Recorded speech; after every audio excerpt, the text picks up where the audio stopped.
The story begins in Kazel, a desolate frontier land gripped by a relentless drought. The situation has reached a dire state. Wells have dried up, leaving the fields cracked and barren. The once thriving land has turned into a wasteland, and the people are desperate. Fear consumes the hearts of the inhabitants, and with no hope in sight, they find themselves left with only one option: to run. But it's not easy. The margrave of this land considered it to be a grave offense. He began sending soldiers and punished everyone who tried to leave. There was a bloodbath everywhere. We see a child running away from soldiers, but somehow, he trips, and the soldier catches him. He looked up to the soldier with eyes filled with fear, and begged for somebody to save him. But he got brutally killed. We are then introduced to the one who led this brutal slaughter, the son of Margrave Kazel, a powerful magician said to have the blood of divine kings in his veins. We see him making an annoyed face, asking how these people who have been alive, because of the grace of divine blood, can try to run away just because it hasn't rained for a while. How can they be so impudent? A woman cries and begs for forgiveness, asking at least to spare her child, but she is stabbed and killed from behind in front of her child. The margrave's son asks the soldier, "How can you be so thoughtless?" He tells him that he's not fun at all. The soldier apologizes and asks what they can do to entertain him further. The margrave's son smiles. We see them hanging the half-dead people from a tree. It gets worse as the villagers have to support their loved ones, who are almost dead. The soldier asks from behind, "This man was stabbed, so should I tie a rope around his waist and hang him, as he will die before entertaining them?" The female, he begs him to stop, but the soldier slaps her in the face and tells her to F away. The girl cries while rubbing her cheek. The margrave's son laughs at the sight of the girl holding the man, and says, "Truly magnificent." He asks the girl to support him nicely. If not, her men would open up, and he would die. A voice from behind asks the margrave's son not to treat the blood of divine kings so lightly. The margrave's son looks behind, and we see a knight in armor. We learn his name is Zebec, his sword instructor. The sword instructor asks if there is any need to go this far when punishing people, and tells him he should maintain his dignity. The margrave's son smirks and says, "My dignity will remain if nothing that happens here goes out." He tells him that these fools have tarnished his dignity just because it hasn't rained for a while. That's why they are in this state. He asks the sword instructor what he will do. Will he spread the word of the slaughter done by the margrave's son, a knight who has been acknowledged by the church? The sword instructor says that truth cannot be hidden forever. The young master sighs. A soldier asks if he can kill them, but the young master asks for a whip, and starts whipping the girl who is supporting her husband. Zebec helplessly looks at the gruesome scene, as he can't do anything. After a while, the young master is gassed out and says, "It's a sight to behold," while looking towards the woman holding her hanging man, who has been whipped very badly. We see the young master move towards Sir Zebec and ask him to smile, but Zebec just looks at the corpse, probably feeling frustrated as he can't do anything. Nighttime falls. We see some people who are hanged, and some people on the ground are dead. The man who was hanged tells his female, Sophia, that he was wrong, and asks her to run away. The female, he stubbornly refuses. Even in such a condition, his female, he has not lost hope. She shows him the coin and asks, "Will the emperor's heralds come?" While drawing a triangle with her foot, we see her passing out. After a while, someone helps Sophia regain consciousness by giving her water. Sophia opens her eyes and asks, "Who is it?" She sees it's Sir Zebec. He asks whether she can eat. He starts taking care of her. We can see he has given her his cape while she was sleeping. Zebec looks across the horizon and asks Sophia to wake up. Sophia opens her eyes. He takes his cape, and while going, he tells her that he came without anyone knowing, so he should leave before the young master notices. Then he starts to make a painful face and tells her there is no need to hold her husband now, as we see he has placed a stick to support her husband, but I think the man is dead. The girl, shocked, pushes the stick away and again starts holding her fiancé. Zebec is shocked to see this. The girl asks Zebec for his name because she would tell the Herald clan to spare him when they come. Sir Zebec is shocked at hearing Herald clan. He asks, "Did you mean the Slayers of Sanctity?" and asks her whether she contracted them. The girl nods her head, yes. Sir Zebec says that he doesn't know whether they truly exist or not,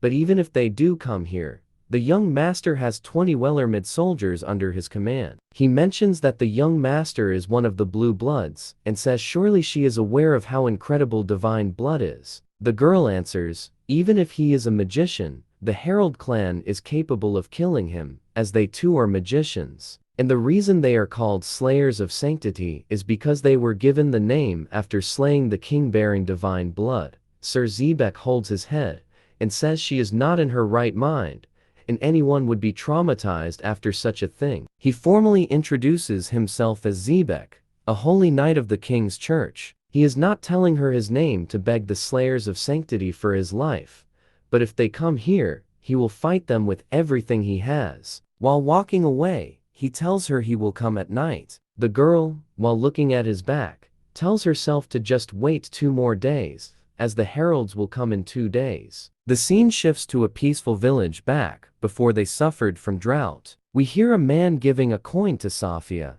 saying, "This is a gift." She asks, "What is this coin?" He asks her if she has heard of the Herald clan. Safia remembers that they were mentioned in a story her mother told her when she was young. She says, "They are the Slayers of Sanctity, right?" The man says she is correct, and that this coin can call these heralds. Coming closer to Safia, he asks her to be careful with the coin and warns that if the church knows about it, they will execute them. Suddenly, he kisses her on the cheek. What a move, man. Safia gets embarrassed and asks why he is giving her such a thing. He says he is giving it to her as insurance in case something happens to them. He tells her, if you draw a triangle on the ground and put the gold coin in the middle, then the herald will come and help you, although he hopes she doesn't have to do that. Cut to the present.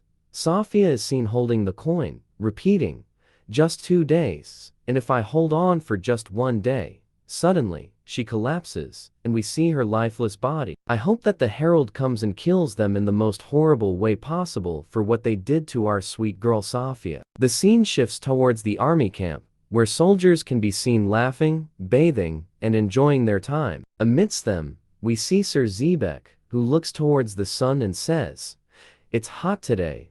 The young master comes from behind and asks, "Isn't this fun?" But Sir Zebec replies, "If we kill citizens, how will we collect the taxes? We could have evacuated those people to Margrave land." He is cut off by the young master, who says, "Why should the people of rich soil suffer because of these virtueless people?" He adds, "These people will ruin their agriculture." Sir Zebec says that agriculture depends on individual skill, but the young master arrogantly responds, "It depends on the king's light, not these virtueless people." Isn't that what the king and church teach? He continues, saying, "The reason they are suffering from drought is that they are unfaithful to the king's church." This is what doctrine says. Sir Zebec tells him that it's a broad interpretation, but the young master says, if someone made the soil rich and someone else made the drought come, then we should punish those sinners and contribute to the land. I am doing this to save my people. If Sir Zebec wants to save them, he can go against my words and give it his best shot. He begins to walk away, and Sir Zebec stands there, not saying a word. The scene then jumps to the mountain, where we see Sir Zebec going to the place where he left Safia. What he saw was her dead body on the ground. Clenching his fist in anger, he says to himself, "In the end, she couldn't endure, and now, it's useless even if the heralds come, as our girl has died." While standing in front of her corpse, he feels an ominous presence, but before he can do anything, someone appears behind him holding a sword to his neck and says, "I will cut you down if you turn around." Sir Zebec, analyzing the situation, asks, "Are you the herald?" The man behind him says, "Yes, I am," and asks, "Are you a knight or a rescuer?" Sir Zebec replies, "I am from the king's church." Finally, we see our main protagonist as he jokingly asks, "Are you the contractor? If you are, it will be quite a sight to behold." Sir Zebec gets angry and asks, "Are you humiliating me?" Our MC thinks about the situation and says, "This girl is my contractor. As she is dead, I gained a free gold coin. Asking what happened here in the first place, Zebec says, "If you sheath your sword and put distance between us, then I'll put my honor on the line and tell you the truth." Our man smiles and nods as he uses his ghost-like aura to increase the gap between them. Zebec is shocked as he sees him move so far so quickly, wondering if this dude is a phantom. Our man sheathes his sword, saying, "It seems like you're confident you wouldn't have been easily attacked if I didn't ambush you, but that's fine with me. If you're a holy knight from the king's church, then you should at least have some guts. Are you a mage?" Zebec asked our MC. "Satoru Gojo," answered the man. "Everybody in the Herald clan is a mage except me." Zebec was shocked and said, "Then that movement just now wasn't magic?" He again asked, "What is your name and rank?" But our MC stayed silent. Zebec said, "I already told you my name. What about you?" The man replied, "Have you? Then I am Aidan of the 108 spirits. Congratulations. Everyone, our MC is not Satoru Gojo, so he won't die." Zebec thought to himself, 108 spirits is the lowest rank of the Herald clan, but the movement he showed just now proves he is far from ordinary. Aidan, keeping his promise, began to tell what happened there. After some time, he concluded, "So, that's what happened." Suddenly, a voice declared, "The contract has been established." Zebec looked up and spotted an owl descending to land on Aidan's shoulder. The owl spoke, saying Aidan had responded to the request, but the requester had died. It added that Aidan had earned free gold coins. Zebec, shocked at seeing a talking owl, stared as it continued, "Move to complete another mission. Do not rest. Move immediately." Aidan clicked his tongue and started to leave. But Zebec stopped him and asked, "Just because the requester died, you're leaving after receiving your reward?" Aidan asked if he wanted another request fulfilled. Finding it strange, Zebec replied, "That won't happen, unholy soulless one, because I will defeat you." Aidan mocked him, saying, "You would shed your blood by your sword, yet you remain silent before injustice. Even for you, that's sad." Zebec started to get annoyed, but Aidan pressed on. "Are you mad at me? Or," he paused, "are you mad at yourself because you turned your back on injustice?" Zebec, angry, said, "What do you know?" Aidan responded, "Do you know the constellations of the night sky? The names and myths entwined with them?" Zebec, confused, asked, "Why bring that up now? What are you trying to say?" Aidan continued, "Humans may see the same thing, but they feel something different. To some, one may look like the protagonist of a myth, but to others, they're nothing. Just like how the sight of them being ravaged may appear different to you compared to the eyes of other soldiers." Standing in front of the dead corpse, Zebec put his sword down and said, "It's different. I couldn't do anything." Feeling disappointed in himself, he looked at his sword and said, "As a knight of the king's church, I must revere those who carry the bloodline of the divine king." Aidan said, "I do not wish to fight you, holy knight. If you felt pity for the girl, then your sword is no enemy of mine." While cutting the ropes tied to the man, Zebec looked conflicted as Aidan picked up both corpses. Aidan asked Zebec for a shovel. Zebec asked why he needed it, and continued, "Are you going to bury them?" Aidan answered, "I will hold a funeral for them." Zebec thought to himself that Kozel, the young master, wanted them hung on the trees and turned into undead, a scene meant to reaffirm his power. The act of burying the corpses was practically a challenge to him. Aidan said, "If you don't have one, then it can't be helped," and started using his hands to dig the soil. Resolving himself, Zebec tightened the grip on his blade and thrust it into the ground. Aidan looked up, seeing him digging with his hands as well. Together, they dug individual graves for Safia and Jan. After a bit, they finished, even making gravestones with little crosses. Aidan then began to say a prayer, asking the Archangel of Wisdom, Courage, and Mercy to look after their souls. Zebec asked, "Why is a man of the Herald clan using the prayer of the Rescuer order?" Aidan shrugged, saying he liked their ideology. Zebec said, "You're a reckless man to abandon the destiny of your birth clan and serve the faith of heresy." Aidan said, "If I don't uphold what I believe is right, then my birth will have no meaning." Suddenly, Aidan took out his bow. Zebec was confused and asked, What are you doing? Aidan said, from that direction. Individuals are approaching. Zebec hurriedly looked back and saw that the individuals were none other than the young master and his soldiers. Come on, you liked the farmer woman. You should have told me then, Kozel said. He continued insulting Safia, but I won't repeat it here because it's boiling my blood. Zebec thought Kozel had figured out he had taken care of the girl. Looking around, Zebec realized there were 20 soldiers. Even for him, there was no chance of winning. Kozel continued, who the hell is that bastard? Right at that moment, Aidan released an arrow, striking one soldier in the eye. Everyone was shocked. Aidan fired another arrow. The soldiers raised their shields, but it was useless. The arrow pierced the shield and killed the soldier. Zebec was shocked. How could his arrow pierce the shield and even curve like a snake? He thought. Aidan said to Zebec, about your question just now, you were asking what I like about the rescuer squad. I like that a person's worth is determined not by birth, but by their beliefs and actions. He continued,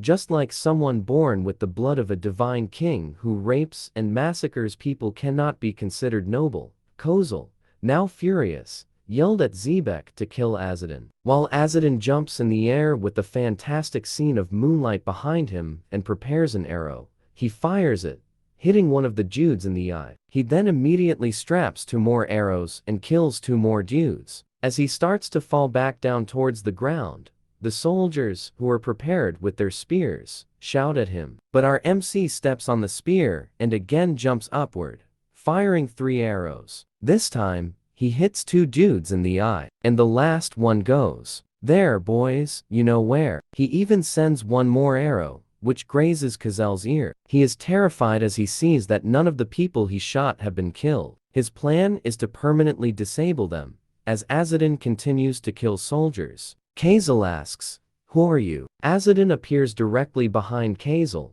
giving a cool pose with a mysterious shadow aura covering him.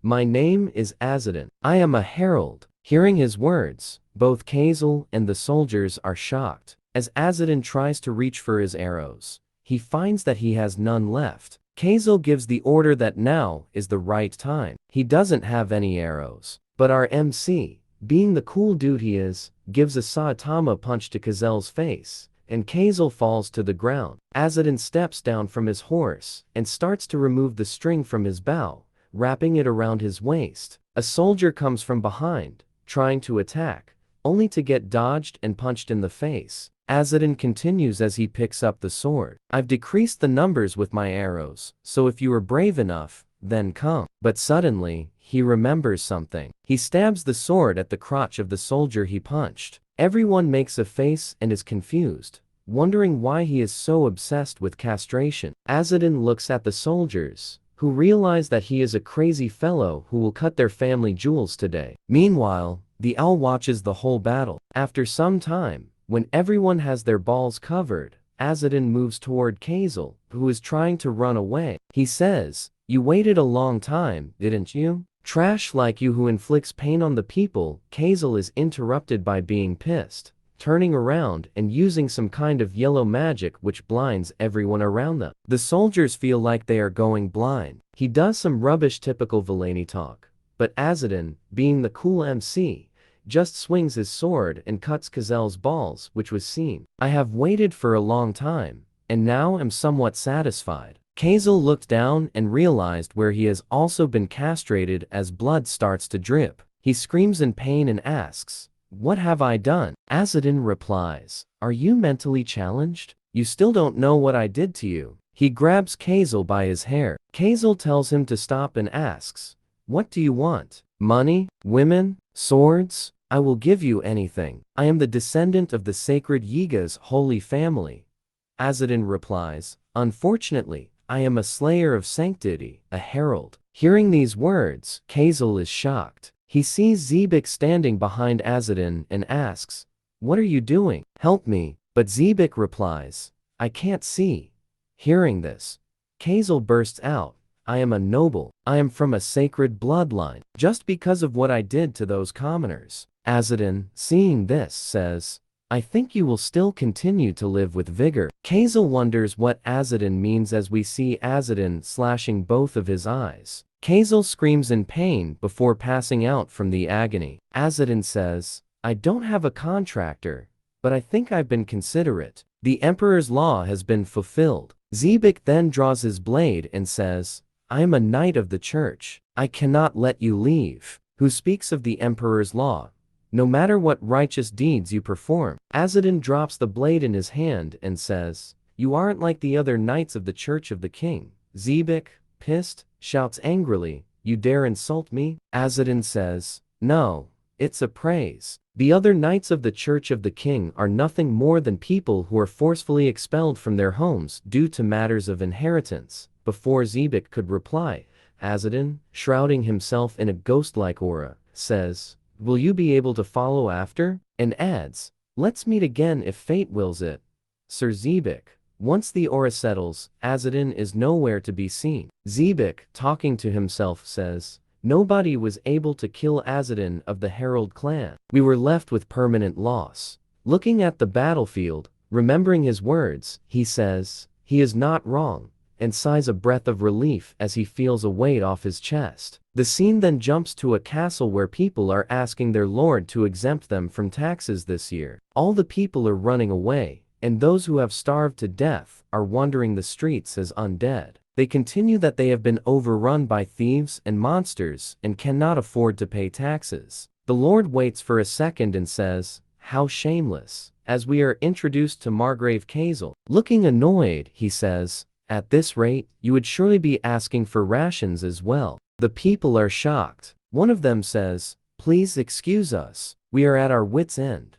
Margrave Kazel arrogantly says, nothing will change the lowly blood that flows within you. If you wish, I will provide relief. They are surprised and ask, will he really? Margrave smiles and says, yes, but on the condition that if you cannot comply with my request, you all will be hanged. Everyone present is shocked and looks at each other. Margrave continues while holding a red grimoire with magic. Fear not, such is the nature of this grimoire. They tell him that they are ignorant of magic and do not know of such things. Margrave smiles and says, no, even ignorant fools like you will be able to find it. If you simply wish for it, it will respond to your call and reveal itself. He continues, if you manage to bring me a grimoire like this, he would exempt the village from taxes for 3 years and provide them with enough rations. The people are surprised by this. One of them says, surely they would need to know the grimoire's name so that they could search for it. Margrave, looking down on them, says,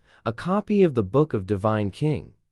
After a while, we see Margrave sitting on the throne. A snake slithers out from behind the curtain and moves towards him. As he glances down, we see it transform into a baddie, who says that she feels mentioning the name of the Book of the Divine King was rather careless. Margrave looks at her and says, nonsense. You all are already searching here and there for the grimoire. Rumors will spread across the continent. Either way, it had to be wiser to find even a single page before them. Margrave continues, what do you have to say? She says that his son has fallen victim. In the eastern part of the continent, Margrave says, Kazel wouldn't fall so easily. Sir Zebec is with him as well. She then informs him that the opponent was from the Herald clan. His eyes light up, and he asks, the Herald clan? He continues, I am sure they too are after the Book of the Divine King. If they wish to be free of the curse of their duty, then they will surely need the Book of Divine King. After all, he asks, is Kazel dead? She replies, he isn't dead,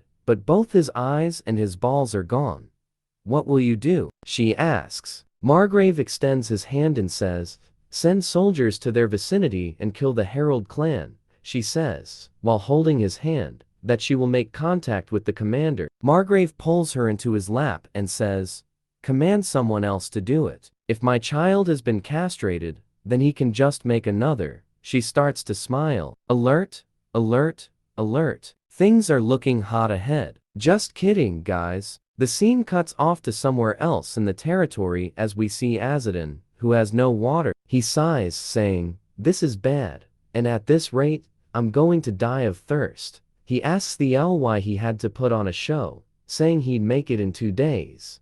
calling him foolish. The owl asks, "Do you dare speak so impertinently to the emperor's mouth?" Aidan stares at the owl like he's confused and then continues to explain how the heralds came to be, saying that it's because the emperor died without any plans, which cursed all of them. He continues to hit the owl with facts and logic, asking the owl why he had to put on a show, making him drop everything he was doing to run here as fast as he could. Thanks to that, he might actually die of thirst while he has food, but he doesn't even think he'll be able to digest it because it's so dry. The owl apologizes, saying that his servant will soon be here. The owl notices something and wonders what's going on as Aidan reaches for his blade. He wonders if it's a ghost as he sees a fog forming in front of him. It's none other than those villagers who were hung from the trees, and they bow respectfully to him. He greets them, telling them that this land has neither the light of the king's virtue nor the blessing of the archangels, so it's not good to stay here for long, and that he's repaid their grudges, so they should just move on to the afterlife. Sophia then points behind him, and when he turns, he sees a well. He asks, were they trying to give him water? Saying they didn't have any, and could just go rest. Then he looks inside the well and starts pulling the bucket up, saying he can't wait to drink some water. But as soon as he gets up to the top, he's surprised, asking, "What is this?" as he sees a page in a bucket full of sand. The next scene gives us information about the Herald clan, which was originally known as Aragasa. They crossed a massive typhoon and landed on the Wybris continent. There were 8 divine kings who ruled over Wybris, but during that era, one person monopolized all 8 thrones. The other 7 kings, who were brothers, were all subjugated by the emperor of the Yeslet family. The emperor wanted to get rid of all remnants of the deceased holy kings, while the outsiders were in desperate need of land to settle. The emperor gave the outsiders the grimoire,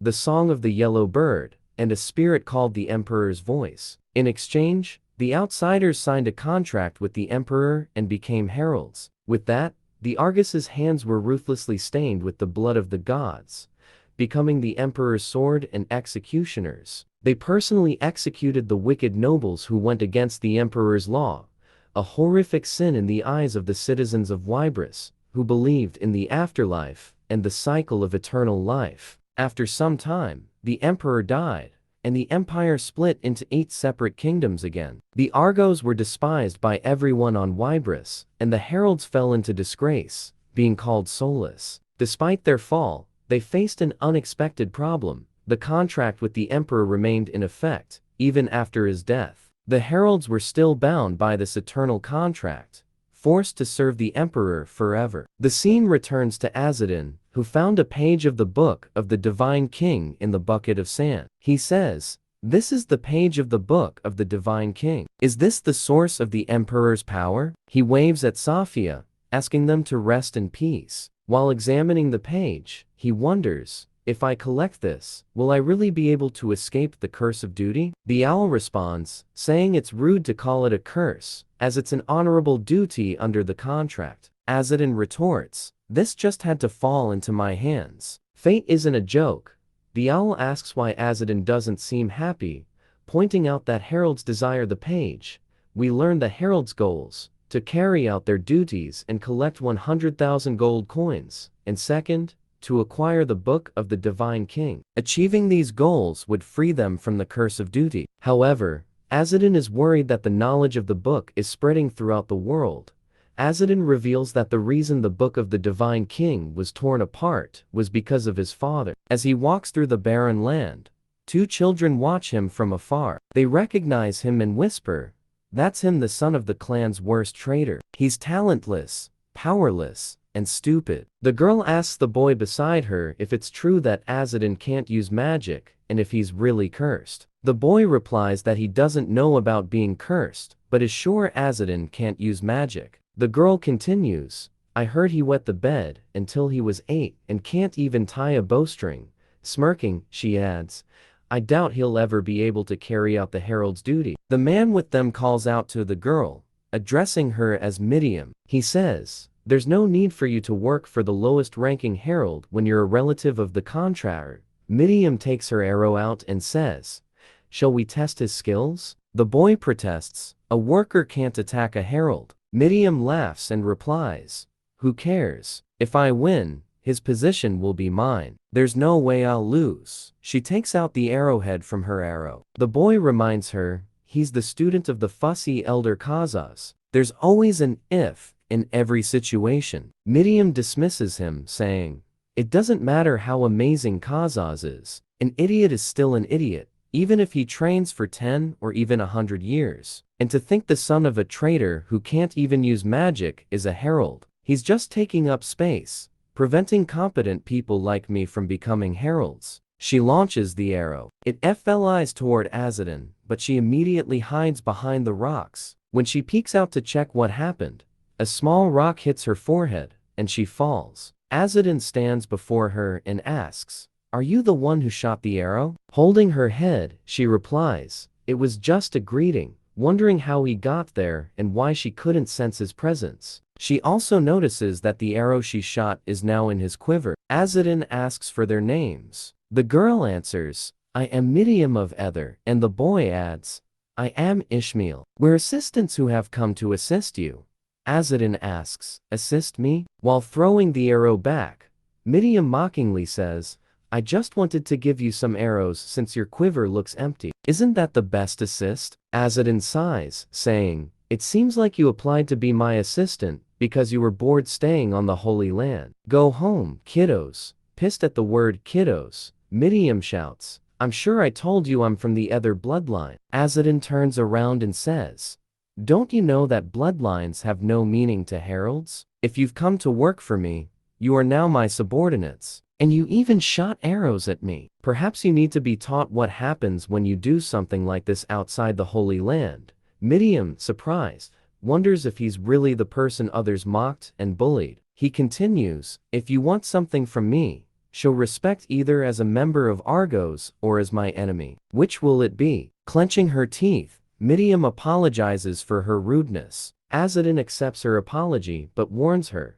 "Don't shoot arrows at anyone unless you're trying to kill them. Weapons aren't toys outside the Holy Land." The girl replies, "Yes." Aidan turns away and tells them to leave for the Holy Land, saying he doesn't need assistance. Then he realizes he could use this chance to ask for water. However, Midiam, out of pride, challenges Aidan to a duel. The boy urges her to stop, saying, "That man is dangerous." Midiam thinks, he is different from the rumors. Forget about being an idiot, he's strong, intelligent, and prideful. But wouldn't I be a coward if I don't challenge him just because he's strong? She then speaks, "I, Midiam of Herald, officially challenge you for the herald position." As we see Midiam looking up at Aidan, Ishmael begins to cry, exclaiming, "Now she's done for." Aidan remarks, "Goodness, a duel? Ariel has been a bad influence on these kids." He continues, "She thinks that if she wins, she'll take my position. But does she have any idea what will happen if I win?" Midiam confidently replies,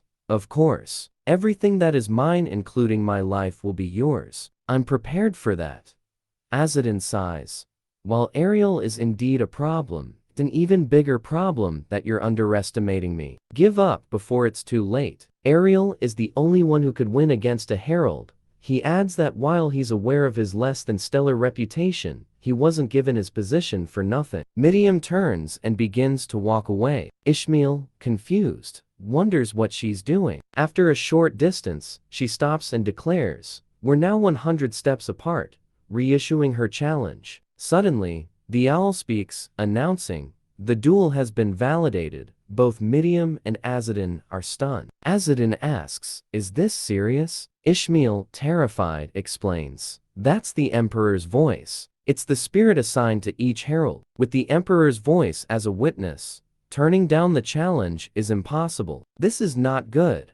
Midiam dismisses his concerns. "Stop worrying, I just have to win." After a while, we see Aidan chugging water, while Midiam and Ishmael appear battered. Ishmael, worried, wonders aloud what is happening. He observes that Aidan used an archery technique suited for the battlefield, sacrificing accuracy for projectile speed, an extreme form of the Aragasa technique. Aidan is airborne, raining arrows down on Midiam. She reacts swiftly, creating a barrier to block the arrows. But Aidan launches a barrage of rocks next. Miriam tries her best to dodge, barely avoiding the onslaught. Ishmael, shocked, exclaims, I thought he couldn't use magic, but he just used the beauty of nature technique. Yellow crane. How?